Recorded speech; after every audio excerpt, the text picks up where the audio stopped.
السلام علیکم دوستو، میں ہوں زیشی اور آپ دیکھ رہے ہیں چینل اردو ڈسکوری 5۔ آج ہم بات کریں گے مارک زکربرگ کے بارے میں کہ انہوں نے فیس بک کی دنیا میں کس طرح سے اتنا نام کمایا۔ تو اس پر بات کرنے سے پہلے میری آپ سب دوستوں سے گزارش ہے کہ ہمارے چینل کو لائک اور سبسکرائب کریں تاکہ ہماری ہر نئی آنے والی ویڈیو آپ تک جلد از جلد پہنچ سکے۔ تو آئیں ہم بات کرتے ہیں مارک ایلیٹ زکربرگ ایک امریکی میڈیا میگنٹ، انٹرنیٹ کاروباری اور مخیر طبقہ ہے۔ وہ فیس بک کارپوریشن کے شریک کے بانی کے طور پر جانا جاتا ہے اور اس کے چیئرمین، چیف ایگزیکٹو آفیسر اور شیئر ہولڈر کنٹرول کرنے کے فرائض سر انجام دیتے۔ مارک زکربرگ فیس بک یعنی ایف بی کے بانی، چیئرپرسن اور سی ای او ہیں۔ اس نے کس طرح سے سوشل میڈیا کے کاروبار کو کامیاب بنایا۔ ابتدائی زندگی اور تعلیم کے بارے میں مارک زکربرگ 14 مئی 1984 کو نیو یارک کے وائٹ پلینز میں پیدا ہوئے تھے اور ان کی پرورش قریبی ڈوبس فیری میں ہوئی تھی۔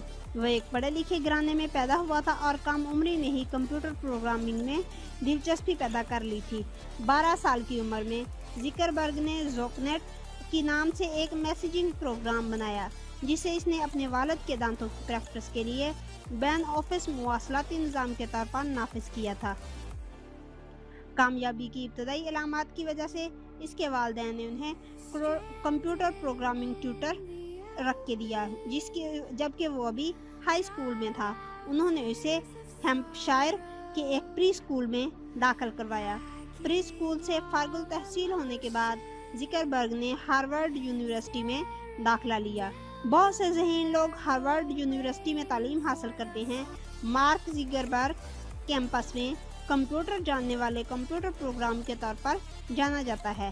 اپنے ناقص سال تک اس نے پہلے ہی 2 پروگرام بنائے تھے، کورس میچ اور فیس میش۔ دونوں ہی پروگرام بہت مقبول ہو گئے، لیکن یونیورسٹی کے بعد کے پروگرام کو نامناسب سمجھے جانے کے بعد بند کر دیا گیا۔ کیمپس میں اپنے دعوے کی بنیاد پر زکربرگ نے دوستوں کے ساتھ شراکت داری کے ساتھ ایک ایسی سوشل نیٹ ورکنگ سائٹ بنائی جس سے ہارورڈ کے طلباء کو ایک دوسرے سے رابطہ قائم کرنے کا موقع ملا۔ یہ سائٹ 2004 میں باضابطہ طور پر دی فیس بک کے نام سے رواں دواں رہی اور زکربرگ نے اسے اپنا چھاترالی کمرے سے باہر چلایا۔ اپنے ناقص سال گزارنے کے بعد زکربرگ کالج سے فارغ ہوا، جس کی پیروی کے لیے اب کل وقتی کے نام سے فیس بک کہا جاتا ہے۔ ویب سائٹ 2004 اور 2003 کے آخر تک 1 ملین صارفین تک پہنچی۔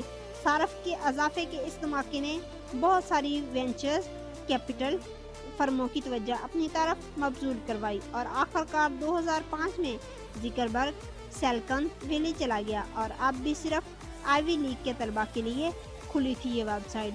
تاہم 2005 کے آخر تک فیس بک نے دوسرے اسکولوں میں تعلیم حاصل کرنے والے طلباء کے لیے بھی اسے کھول دیا، جس کی وجہ سے ویب سائٹ 5.5 ملین صارفین تک پہنچ گئی۔ 2005 کے بعد سے فیس بک کو یاہو اور مائکروسافٹ کی طرح کی متعدد کمپنیوں نے حصول کی پیشکش موصول ہوئی۔ قانونی لڑائیاں جاری رہیں اور اس کے صارفین کی بنیاد میں بہت اضافہ ہوا۔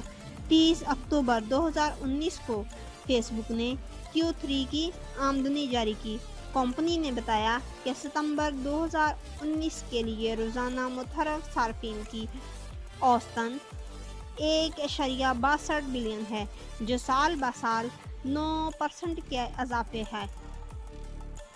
ماہانہ متحرک صارفین کے مجموعی طور پر 2.45 بلین کا اضافہ ہوا، جو سال بہ سال 8% کا اضافہ ہے۔ 30 جنوری 2020 تک اس کمپنی کا مارکیٹ $598 بلین ہے۔ زکربرگ نے 375 ملین سے زیادہ فیس بک شیئرز ہیں اور اس کا کمپنی میں ووٹنگ کے حقوق کا 60% حصہ ہے۔ شکریہ۔